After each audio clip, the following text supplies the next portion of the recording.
खरं सांगा. एकदम खरं बघा, एकदम खरं. एकदम खरं की हट्टी होते का लहान, एकदम खरं सांगा. ही हिंट आहे मला असं वाटतं. मुलीचं लग्न ह्याच्यापेक्षा मला वाटतं कुठल्याही बापाच्या आयुष्यातला आणखीन हळवा कोपरा नाही.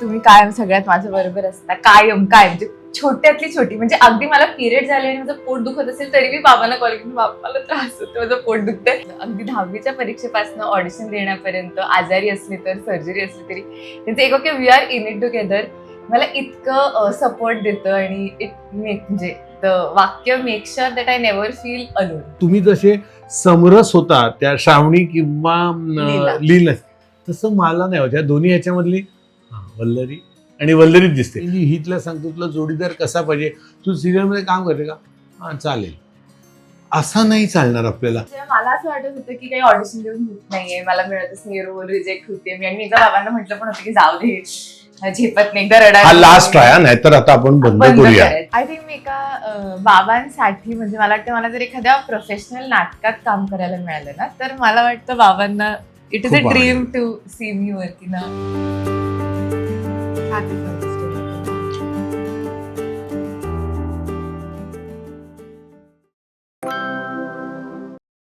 बाबा म्हणजे आधारछत्र, बाबा म्हणजे मायेचं पात्र, बाबा म्हणजे सुपर हिरो आणि त्याच्या पुढ्यात सगळेच झिरो.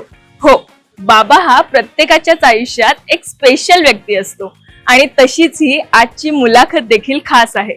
हॅलो नमस्कार फ्रेंड्स, मी मज्जाची नीलम आणि आजच्या चूल अँड चिल गप्पा या भागात तुमच्या सगळ्यांचं खूप खूप स्वागत आहे. हो, आज आपण फादर्स डे स्पेशल मुलाखत करतोय. तुम्हाला थंबनेल वरनं तर कळालंच असेल. वल्लरी विराजच्या घरी आज आपण जाणार आहोत. तर ती आणि तिचे बाबा कोणता स्पेशल पदार्थ बनवणार आणि त्यांच्यासोबत कोणत्या स्पेशल अशा गप्पा रंगणार आहे, हेच आपण आजच्या भागातनं पाहणार आहोत. चला तर मग.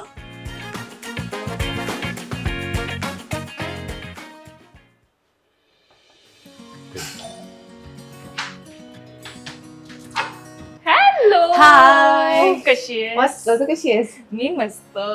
हात कसा आहे? बरं आहे, एकदम छान. येस. सो बाबा, येस, बाबा आज आपल्या नमस्ते. नमस्कार. हॅपी फादर्स डे सगळ्यात आधी. थँक्यू. कसे आहात? मी बरं, छान. येस. पण आज ही जोडी काय बनवणार आहे आमच्या प्रेक्षकांसाठी? आज आम्ही दोघं आमरसपुरी बनवणार आहोत. नक्की नक्की. चालेल. या आधी बनवलं एकत्र? हो हो, काही वेळा. काय काय बनवलं एकत्र असं? लॉकडाऊन मध्ये आम्ही ब्रेकफास्ट बनवायचो एकत्र. ब्रेकफास्टची जबाबदारी आमची असायची. सगळं पोहे, उपमा वगैरे, बेसिक डोसा, इडली, सँडविच. आणि वेगवेगळं पण रोज तेच नाही चालायचं. सो रोज आम्हाला रोटेट करायला लागेल. आठवड्याला 5-6 गोष्टी तरी बनवल्या पाहिजेत. आणि आता शौकिया तौर पर आम्ही बऱ्याच वेळेला नॉनव्हेज काय असेल तर एकत्र बनवतो. त्याचे काय आम्ही मेकिंगचे असे आजकाल रील बनवतात ना, तसे हिने टाकलेले पण आहेत कुठे हो, कुठे. आम्ही बनवत असतो. वा, चला, म्हणजे आज काहीतरी छान असं खायला मिळणार आहे. बरं. सो आपण सुरुवात करूया. हो, चला. चला.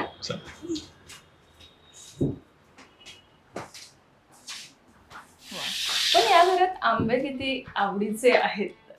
बघायचंय, येता या. काय आंबे किती आवडीचे दाखवतो तुम्हाला, मग ठरवा तुम्ही. ते बघा, तिकडे अशी आडी घातलेली आंब्याची. बापरे, म्हणजे आता आंबे आवडतात की नाही हा काय प्रश्न नाही ना.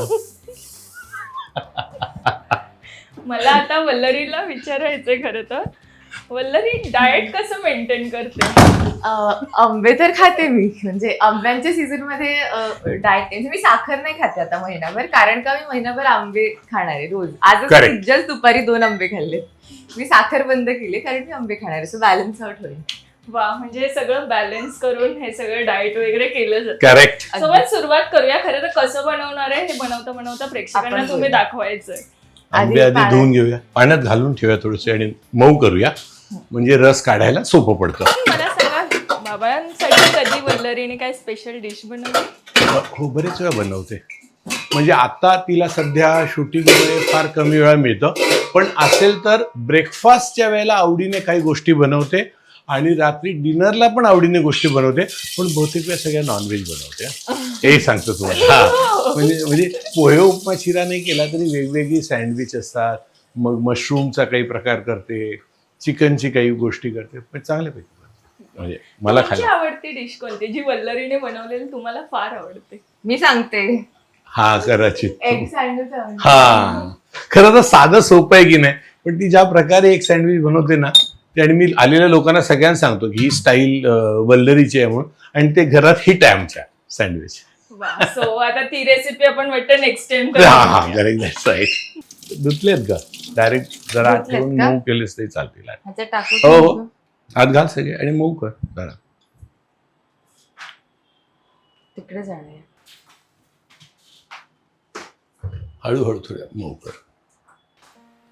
आता कुकरी शिवून नाही म्हणून, नाही तर सांगायला लागलं असतं असे ना आधी मऊ करून घ्यायचे असतात.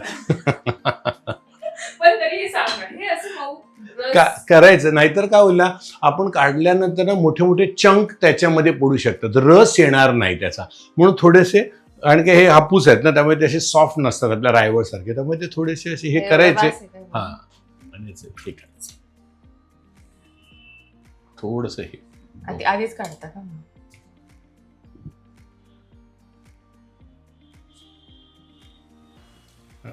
आणि थोडासा पहिला नाही म्हटलं तरी ना थोडासा चीक असतो, त्यामुळे पहिलं थोडंसं 2 थेंब तिकडे जाऊ द्यायचे आणि मग आपल्या ह्या भांड्यात आपण करायला हरकत नाही असं वाटतं. म्हणजे मला असं शिकवलं माझ्या आई वडिलांनी, त्यामुळे मी तसंच शिकलो, मी हिला तसंच सांगतो. तुम्ही रस काढता काय? वल्लरी बाबांकडनं अशा कोणकोणत्या डिश शिकलीस? बाबांकडनं शिकलीये. एकतर बाबा खूप फूडी आहेत माझे, आणि त्यांना जेवणातलं खूप कळतं, म्हणजे त्यांना वासावरनं पण बऱ्याचदा कळतं की ह्यात काय इन्ग्रेडियंट आहे किंवा काय कमी आहे. इतके ते आहेत तसे, त्यांना आवडतंच, म्हणजे जेवण हा त्यांचा खूप आवडीचा विषय. सो ऍक्च्युली कुठलीही डिश बनवली ना तरी सुद्धा कायम बाबाच जज असतात हे सांगायला की ती कशी झालीये, काय झालीये, नेक्स्ट टाइम काय घालायला हवं, काय नको घालायला हवं. इट इज बाबा. पण तू कोणता पहिला पदार्थ बनवलेला आणि जो पहिला तर आता मी पहिला आय थिंक चिकनची ग्रेव्ही मी एकदा बनवलेली कधीतरी. खूप बेसिक रेसिपी बघितलेली मी युट्यूबवरनं, फक्त कांदा आणि टोमॅटो आणि खूप बेसिक. पण ती बाबांना खूप आवडलेली, म्हणजे सगळ्यांनाच खूप आवडलेली. सो आता ती आम्ही परत परत करत असतो. आय थिंक ती फर्स्ट टाइम मी असं जेवण केलं मी कॉलेजमध्येच असेल, 17-18 वर्षाची टाइप्स FY. आणि बाबांच्या हातचा कोणता पदार्थ तुला सगळ्यात जास्त आवडतो? तसं तर मला त्यांच्या हातचं नॉनव्हेज आवडतं खूप. ते आता त्यांनी रिसेंटलीच एकदा एक चिकन बनवलं होतं व्हाईट ग्रेव्हीवालं. ते वेगळंच असं क्रीमी डिश. ते काय नव्हतं बाबा त्याचं? चिकन क्रीमी चिकन होतं आणि Creamy पाणी chicken. न घालता फक्त दुधातच शिजवलेलं होतं. असं वेगळं हा. होतं आणि ते खूप मस्त झालेलं, म्हणजे माझं पोट भरलेलं पण मन भरत नव्हतं, इतकं छान झालं. एवढंच आंबट. ह्याच्यात टाकू का? हो ती माझी फेवरेट डिश आहे.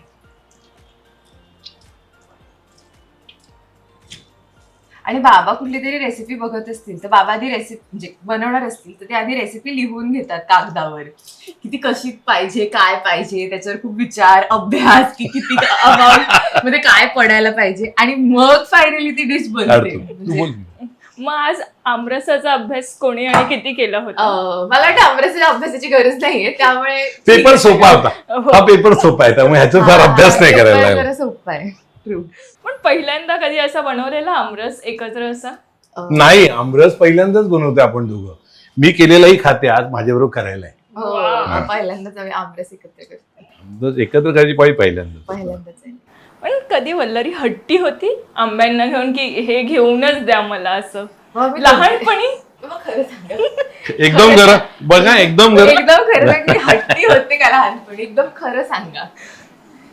ही हिंट आहे मला असं वाटतं, पण नाही, मी ती हिंट काय पाळणार नाही.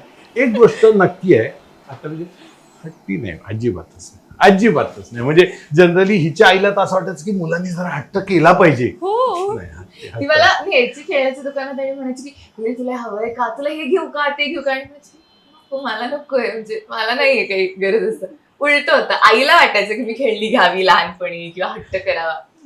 अजिबात नाही. लहानपणी मी फक्त एक एनर्जी मला खूप आवडायची प्यायला, ती मी कधीतरी आईला म्हणजे आई लगेच द्यायची. आणि ते लहानपणी कशी होती वल्लरी? बडबडी मात्र होती आणि सगळ्यात महत्वाची आठवण म्हणजे खूप हसरी होती. खूप हसरी होती. आणि म्हणजे मी खूप हसरी होती म्हणजे अगदी सगळी मुलं हसरी असतात तसा भाग नाही. काही वेळा तर असं व्हायचं की समोरचा येणारा माणूस आहे ना, तो ओळखीचा ना पाळखीचा, आणि तो असा क्रॉस करून जायचा आणि माझ्या कडेवर असायची आणि तो पुढे गेल्यावर वळून हसायचा. मग मला कळायचं हा माझ्याकडे बघून हसत नाही, ही त्याच्याकडे ऑलरेडी एवढी हसले की त्याला आता हसण्याशिवाय पर्याय नाही. किंवा आम्ही गाडीमध्ये किंवा आम्ही बसमध्ये आणि बाजूच्या गाडीमधला माणूस असा हसतो आपल्याकडे बघून की लक्षात यायचा माझ्या वल्लरी त्याच्याकडे बघून असते. अगदी म्हणजे 1-1.5 वर्षाची असल्यापासून हसायची का, अतिशय हसरी बोलकी होती. कुठे जायचं म्हटलं ना आणि आम्ही चौघे असलो समजा जायचं तर ती असं विचारायची चौघच जायचं आपण. आमच्या फॅमिली 4 जण होती त्या, पण 4 जायचं म्हणजे कुठल्या तरी मित्रमैत्रिणींना तुमच्या पण बोलवा ना, अजून असं असू छान आहे. माणसं हवी हे पहिल्यापासून मला म्हणता येईल. आणि generally she is a team person. म्हणजे तुम्ही काय आपलं गॅदरिंग असायचं ना त्यावेळेला तो डान्स बिन्स चालायचा तर तिथे आपला तर करायचाच, दुसरं कोण चुकतंय त्याला हळूच सांभाळ, नाटकामध्ये हळूच प्रॉम्प्टिंग कर, हे अगदी लहान असल्यापासून. दुर्गा झाली गौरी या नाटकात हिचे आपले सगळे डायलॉग पाठ. त्यामुळे तशी काय म्हणतात अशी बोलकी अशी लागवी म्हणतात तशी होती. खूप मस्तीखोर नव्हती पण इंटरॅक्टिव्ह होती. रडकी नाही, रडकीच आता काही विषय नाही. म्हणजे आमरस आता जसं बनवते तसा गोडवा वल्लरी. बस बस बस बस एकदम करेक्ट, एकदम करेक्ट. वा. आमरस इथे तयार झालाय पण यात साखर वगैरे काहीच नाही. नाही साखर नाही घालायची, कारण की साखर खायची नाही ना, मगाशीच म्हणाले ना मॅडम. त्यामुळे साखर नाही घालायची. पण एक दुसरी गंमत आहे ना ह्याच्यात, नाही म्हटलं तरी ना कुठल्या फार थोडं सायट्रस असल्यामुळे थोडा आंबटपणा असतो, खटास आपण म्हणतो. तर त्याला किती घालायचं, अगदी नावापुरतं मीठ घालायचं, विच बॅलन्सेस त्याचा आंबटपणा, आणि गोडी जास्त पुढे येते जर असं मीठ घालायचं. मी पहिल्यांदा ऐकलंय हो हे की हो, आमरसात नाही मीठ थोडंसं घालायचं. करायचं. जसं आपण चिवड्यामध्ये थोडीशी साखर घालतो की नाही तिखट मिठाचं असतं, तसं ह्या की इतकंसं मीठ वा, घालायचं. आवडतं हे. आणि ना तो मिक्सर मधनं नाही काढायचा, मग त्याला ना ती चव येत नाही, मग ते आपला पल्प सारखं असं वाटतं ना. त्यामुळे असे थोडं असं त्याच्यात आंबा असा दिसला पाहिजे, त्याच्यामध्ये नाही काढायचं. बढिया. मग नको ना मीठ. किती नाही घ्या, तुम्ही घ्या. हे बघा, दॅट्स इट. घातलं न घातलं म्हणतात ना आपल्याकडे तसं. ह्याचं काय?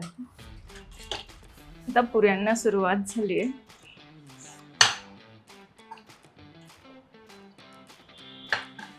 चपाती गोल लाटायला अशी कधी शिकलीस?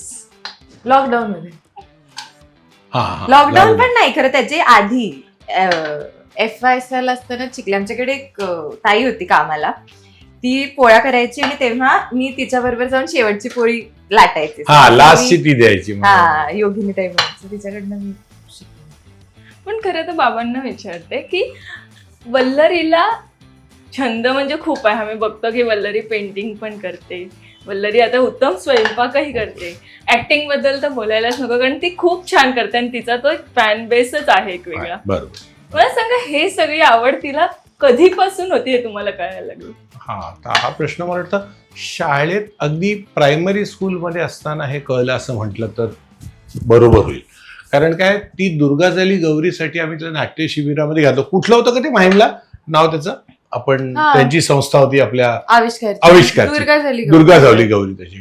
त्याच्यासाठी हिची आईने ना तिची सगळी आवड बघून तिकडे तिला दिलं होतं. आणि मुंगीचा रोल होता, बरोबर ना? मधमाशीचा. हा, असं त्याच्यामध्ये त्या सगळ्या, कोणाचा मुंगी कोणाचा मधमाशी, त्याचं तिचं पहिलं काम. 4-5 वर्ष. आणि त्याच्यानंतर एक चंद्र आला पृथ्वीवर, हा हे दुसरं नाटक होतं, त्याच्यात तिने केलं, त्याचंच होतं. त्याच्यात सुद्धा मी बघायला ह्याला दीनानाथ नाट्यगृहामध्ये गेलो होतो. आणि त्या अगदी लहान तिचं जे काही छोटंसं काम होतं, पण तेव्हा मला लक्षात आलं की तिला ते सगळे डायलॉग पार्ट, स्टेज फिअर वगैरे असं काय नाही. म्हणजे चला मी जाते, म्हणजे असं डिफिडन्स नव्हता. तेव्हापासून त्याची आवड आहे हे मला म्हणजे कळत होतं. आणि डान्सला पण तिच्या आईने तिला मुद्दाम सांगितलं, तुला इथे असं करतेस ना, आपण डान्सला जाऊया, कथ्थक. आणि ती रितसर कथ्थकला ती जायला लागली बाकळकर मॅडमकडे. आणि मग त्याच्यानंतर मग कॉलेजमध्ये जसं शाळा होती, शाळेच्या सुद्धा तिने गॅदरिंगच्या वेळेला ना एक गमतीशीर गोष्ट आहे की 10वी ना, तर 10वीला कोणी 10वीचे लोक गॅदरिंगमध्ये भाग नाही घेत, कारण मग ती प्रॅक्टिस, मग अभ्यासाचा वेळ जातो. तर वल्लरीने एक दिवस, बाबा मला एक विचारायचं आहे वगैरे. म्हटलं आता 10वीत आलेली मुलगी काय सांगते, मला एक विचारायचं आहे, तर मला सांगायचं आहे. तर मला म्हणाली की तिथे ना गॅदरिंग आहे, तर त्याला मी ना प्रॅक्टिस करून भाग घेऊ का? मी 1 तास आधी उठेन, म्हणजे शाळेला जायच्या आधी, आणि मी ते कव्हर करीन. मग मला म्हटलं जरूर कर, जर तुला आवडतंय ना करायला. तर तिने केलंच.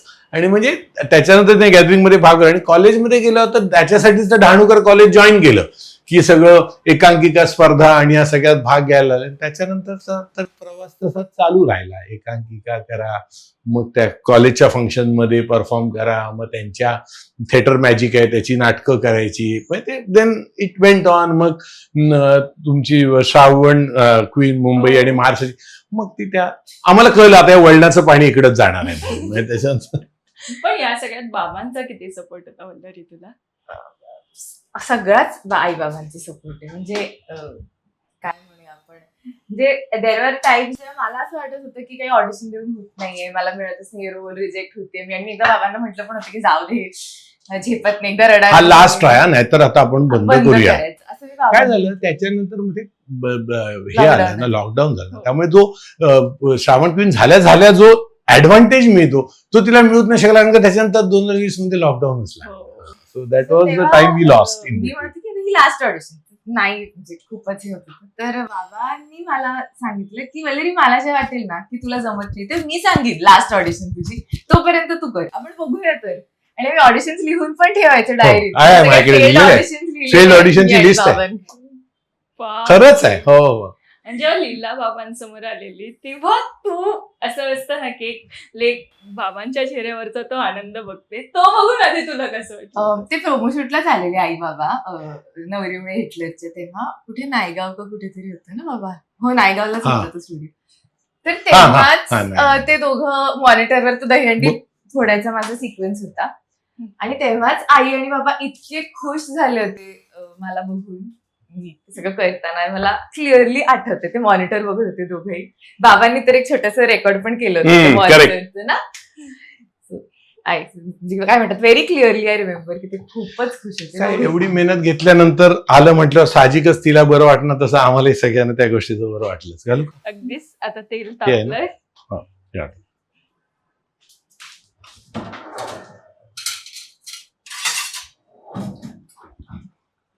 फुगली नाही तर माझ्या लाटण्यावर येणार आहे सगळं. नाही मी फुगवणार नाही काय, माझ्याकडे झारा आहे ना, फुगणार कशी नाही. I will insure. हे बघा तू आपण करायचं कसं त्याच्यावर फुगणार नक्की.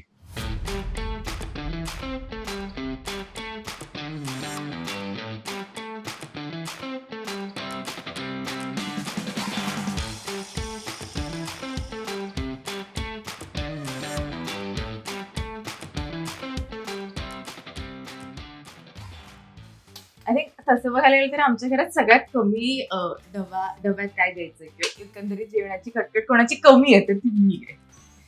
हा भाज्या सगळ्याच खा, सगळ्यात भाज्या जवळजवळ, तो काय प्रश्न नाहीये खरं ऑनेस्टली. एक मटार सोडलं तर मला सगळं आवडतं. ते माझ्यासाठी होतं, कारण की मला आवडतो खूप मटार, म्हणून म्हणते ती. मला अजिबात आवडत नाही मटार.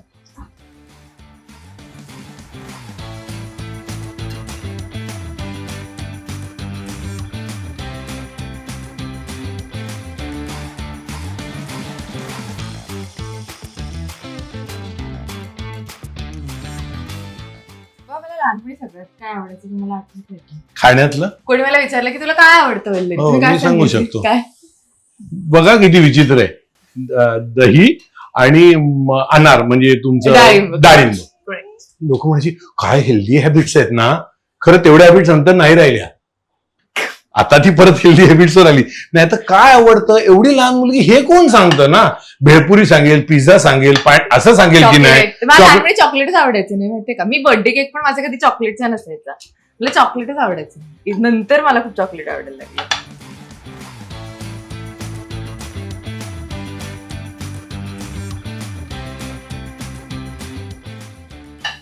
वल्लरी तू इतकी बिझी असते, मला सांग घरच्यांसोबत जा आणि जास्त करून बाबांसोबत जा. हा टाइम म्हणजे असं मिळावं यासाठी किती धडपड करत असते, खूप कशी धडपड तारड. करत असते, खूप करत असते म्हणजे आणि खरंच खूप आहे. म्हणजे तो आमच्यातला सगळ्यात मोठा पेन पॉइंट काय माहितीये का, ते सिरियल वगैरे सगळं सगळं छान आहे, we get very less time to spend. हे मात्र पेन पॉइंट अगदी खरं आहे, अगदी खरं आहे. याच्यात काय शंका नाही. म्हणजे मला ऍटलीस्ट असं हवं असतं की दिवसातलं एक मील तरी आई बाबांबरोबर करावं. आयदर ब्रेकफास्ट मी बाबांना सांगते, बाबा उठतात माझ्यासाठी सकाळी 7 हा, मी वाजता आज लवकर वगैरे. 8ला आहे, तर मग माझी ब्रेकफास्टची टाइम मी बदलायचं आणि मग थोडं आधी यायचं ब्रेकफास्ट तर आम्ही ते तरी एकत्र करू शकू. कारण मला सगळं सांगायचं असतं आई बाबांना, सगळं म्हणजे सेटवर होणाऱ्या सगळ्या गोष्टी, एकंदरीतच सगळ्या गोष्टी.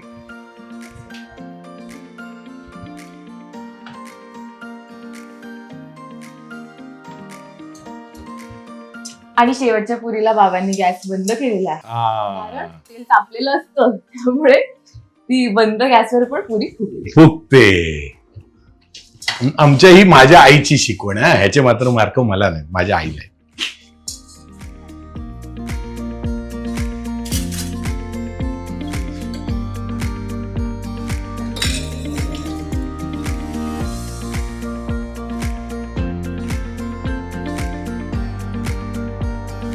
बस.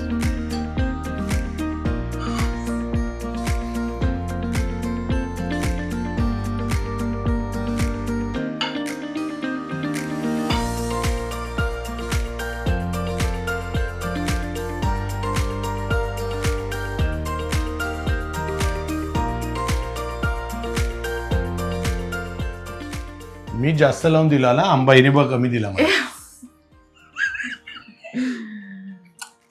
वा, जमलं. करो कर. आमरस खूप छान झालाय आणि मला असं वाटतं आमरसातला जो गोडवा असतो तो या नात्यातला गोडवा आहे. ए बात, क्या बात आहे. मला वल्लरी खरंच विचारायचंय, बाबा जर मी तुला विचारलं की बाबांसाठी एक वाक्य किंवा बाबा तुझ्यासाठी काय आहे ते एका शब्दात. एका वाक्यात. येस. एक वाक्यात सांगते मी.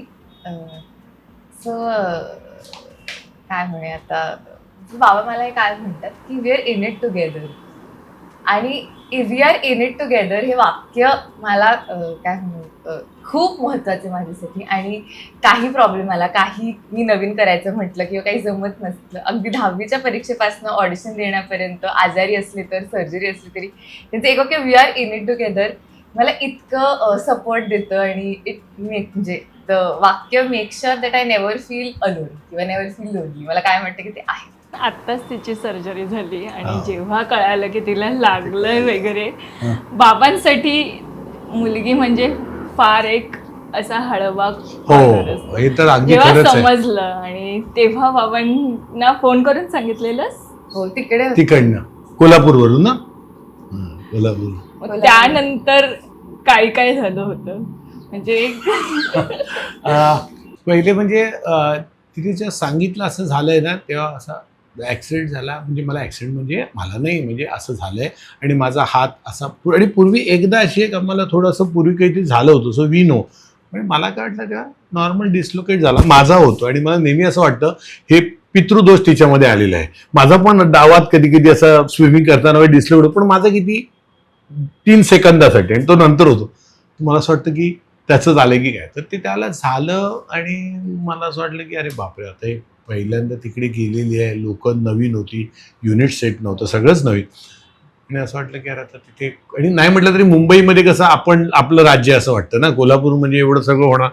पण त्या युनिटनी खूप त्याची उत्तम काळजी घेतली. लगेच डॉक्टरकडे नेल्यावर मग तिचं दुसऱ्या दिवशी आलं की असं असं आहे, पण नाही बाबा मला खूप दुखतंय, मला वाटत नाही कंटिन्यू करता येणार. मी त्याही पसीला सांगितलं की तू बघ, अशी पॅनिक नको हो, तुला असं वाटलं आयसिंग करून बरं वाटणार असेल, उद्या शूट काही असेल त्यांचं अडलेलं तर ते कर. मी जनरली बाबासाठी घेऊन म्हटलं नाही नाही, आपलं काम आहे ना ते तुझ्या आवडीचं, थांबायचं, माझी गैरसोय नको होऊ देऊ. ती म्हणाली नाही. आणि त्यांनीच ठरवलंय की बाकीचे सगळी काय, त्यांना काय रिक्षा चालवायची होती वगैरे, ते असं काही जमणार नाही, स्वतः म्हणून उरलेलं नंतर करूया. आणि मग दुसऱ्या दिवशीचा फोन आला की मी येतेच आहे. मग काय एअरपोर्टला जाऊन आणल्या मग डॉक्टरकडे, मग MRI, ते सगळं आलंच त्याच्या अनुषंगाने. पण पहिले ऐकल्यानंतर जो एक असं लक्कन होतं छातीत, तसं झालंच. आपण किती उसना अवसान आणून तिला धीर दिला तरी ते होणारच ना. आता आपली मुलीचंच झालं म्हटलं.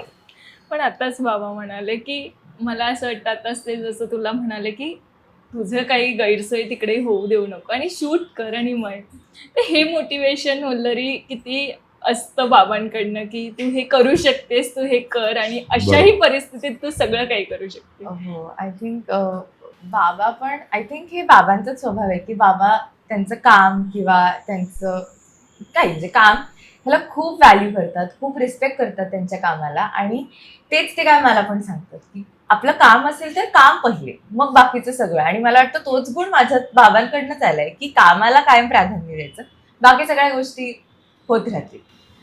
सो ते तर मला काय माहित सांग. मी आजारी असले तरी बाबा मला म्हणतात की खूप आजारी असशील तर ठीक आहे, पण मॅनेजेबल असेल आणि गरज असेल ते काम त्या दिवशी होण्याची, तो सीन होण्याचा, तर कायम उभं राहायचं आणि कायम करायचं, म्हणजे गिव्हअप नाही करायचं. म्हणजे वल्लरी बाबांसारखे. तुला ही कॉम्प्लिमेंट किती जणांकडनं मिळत असते वारंवार. स्वभाव बाबांसारखा आहे असं आपण अगदी हो. खूप बाबतीत, म्हणजे ह्या सगळ्या बाबतीत ठीक आहे, पण बाकी विसरण्या बाबतीत, चुकीची नावं घेण्याच्या बाबतीत, जेवताना अंगावर काहीतरी सांडवण्याच्या बाबतीत खूप बाबांसारखी होती, खूप. Like a father like a daughter म्हणतात तसं आहे आता काय. पण आता जेव्हा वल्लरीची आम्ही मालिका बघितली किंवा लीला ही जी होती, जर मी आता विचारलं लीला की श्रावणी, बाबांसाठी स्पेशल असं काय? खरं ना मला त्या दोन्हीमध्ये ना घरातला माणूस असतो ना, तो त्या व्यक्तिरेखेत पण आपल्या म्हणजे तुम्ही जसे समरस होता त्या श्रावणी किंवा लीला, तसं मला नाही होत. या दोन्ही ह्याच्यामधली वल्लरी आणि वल्लरीच दिसते. आणि त्याच्यामध्ये मग मी गौरव बघत असं ना, इथे ऍक्टिंग मी आताही जरा जास्त समजून काम करते, हे बेटर करते, तो शॉट बेटर केला, असं होत जातं मला. पण दोघांपैकी व्यक्तिरेखा आवडते कुठली जास्त असं म्हटलं तर पहिलं मूल जास्त प्रिय असतं ना, म्हणून ते ह्याचं वाटतं. पण व्यक्तिरेखा परसे बघितली ना तर ही जास्त इंटरेस्टिंग आहे, जी श्रावणीची आहे असं मला वाटतं. श्रावणीच्या आयुष्यात बघितलं किंवा लीलाच्या आयुष्यात बघितलं, एक लग्नाचा फेज येतो आणि मला असं वाटतं तुम्ही जेव्हा ती मालिका बघत असाल तेव्हा तुम्ही ते वल्लरी म्हणून खूप कनेक्ट करत असाल. अगदी बरोबर. सो मला त्या फिलिंग जाणून घ्यायच्या जेव्हा लीलाचं लग्न झालं गेलं किंवा श्रावणीचं, तेव्हा बाबांचं श्रावणीचं होईलच.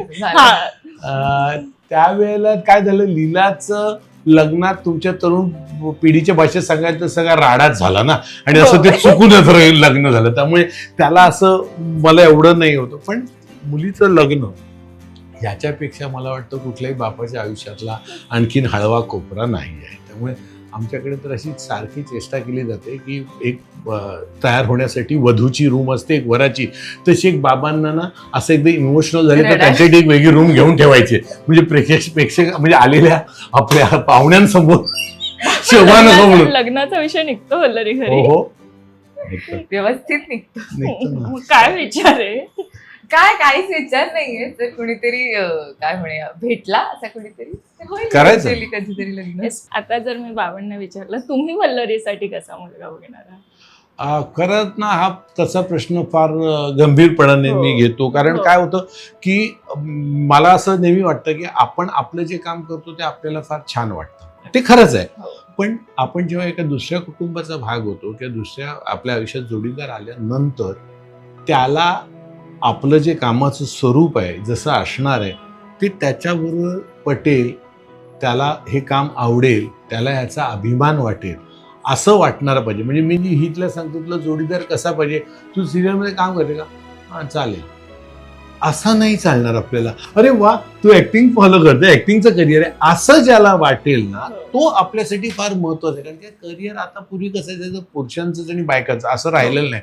आणि मी तुला नेहमी हे सांगतो की तसा तर तुला मिळाला पाहिजे, आणि ॲट द सेम टाइम तुझी पण जबाबदारी तेवढीच आहे की त्याचं जे करिअर असेल त्याला सुद्धा तू तशीच साथ दिली पाहिजे. वन वे ट्रॅफिक तर काही होणार नाही. मला विचाराल तर सगळ्यात पहिलं माझ्या दृष्टीने प्राधान्य म्हणजे तिला ही गोष्ट तिची जी आहे तिचं म्हणजे ॲक्टिंग म्हणा, नृत्य म्हणा, म्हणजे अभिनय करणं हा तिचा खऱ्या अर्थाने पॅशन आहे. तर त्याला योग्य साथ देणारा असा जावई मला मिळाला पाहिजे असं मला वाटतं. वा, मला असं वाटतं हे सगळं पूर्ण होईलच. पण आज जसं तुम्ही एकत्र हे आमरसपुरी बनवलंय, वल्लरी असं जर विचारलं की बाबांसोबत किंवा बाबांसाठी एक स्वप्न पूर्ण करायचंय, ते कोणतं स्वप्न आहे? आय थिंक मी एका बाबांसाठी म्हणजे मला वाटतं मला जर एखाद्या प्रोफेशनल नाटकात काम करायला मिळालं ना तर मला वाटतं बाबांना इट इज अ खूप dream to see me working असं प्रोफेशनल स्टेजवर असं प्रॉपर असं चांगला व्यावसायिक नाटक हे स्वप्न म्हणजे मी करीन पण ते बाबांसाठीच असेल की बाबांचं स्वप्न पूर्ण. वा, पण जर तुम्हाला तिच्याकडनं एखादं प्रॉमिस हवं असेल आज फादर्स डे निमित्ताने, ते कोणतं असणार आहे? माझं जनरली प्रॉमिस हे कामाच्या रिलेटेडच असणार आहे हो. माझ्या स्वभावात. त्यामुळे मला असं वाटतं की तिने जे कुठलं काम करायचं असेल, आपली जी कुठली भूमिका असेल, मोठी आहे, छोटी आहे, पॉझिटिव्ह आहे, निगेटिव्ह आहे, तो माझ्या दृष्टीने कधी प्रश्नच नाही. त्या भूमिकेशी कायम सतत जेवढे केवढे ती अजून 5, 10, 15, 20, 25, 50 वर्ष काम करणार असेल ना, तर ते पहिल्या दिवसासारखं शेवटपर्यंत आपल्या भूमिकेशी अत्यंत प्रामाणिक मन लावून आणि तळमळीने काम केलं पाहिजे. हे प्रॉमिस मला तिच्याकडनं घ्यायला आवडेल. वा, आणि बाबांना आज फादर्स डे निमित्ताने थँक्यू आणि सॉरी असं दोन्ही म्हणायचं असेल तर? थँक्यू तर काय मी आता जे काही सगळं म्हणाले की तुम्ही कायम सगळ्यात माझ्या बरोबर असता, कायम म्हणजे छोट्यातली छोटी म्हणजे अगदी मला पिरियड झाले आणि माझं पोट दुखत असेल तरी मी बाबांना कॉल केली, बाबा मला त्रास होतो, माझं पोट दुखतंय, इतके ते प्रत्येक गोष्टीत माझ्या बरोबर होते आणि कायम असतात. ह्याच्यासाठी थँक्यू. आणि सॉरी, मी गाणं शिकणं मनावर घेत नाहीये. तुम्ही मला खूप वर्ष सांगताय की वल्लवी तुला गुणगुणता तरी आलं पाहिजे, पाहिजे. गरज आहे ह्या तुझ्या व्यवसायाची की काहीतरी थोडंसं गाता आलं पाहिजे, डान्स ऍक्टिंग, आणि तुम्ही मनावर घेतलं नाही इतकी वर्ष, त्याच्यासाठी सॉरी. मी घेईन मनावर. मला हे आज कळालंय की बाबा हे लेकीचे सपोर्ट सिस्टम असतात जे आपण वारंवार म्हणत असतो, त्याच खरं तर इथे कळून येतं की बाबांची साथ ही तुला कायमच हवीच असते. अगदीच सगळी. येस, सो अशा पद्धतीने आपण आज खूप छान असा फादर्स डे सेलिब्रेट केलाय. सर एक शेवटचं आहे की बाबांना पुन्हा एकदा घास भरवून फादर्स डे विश करावं. येस.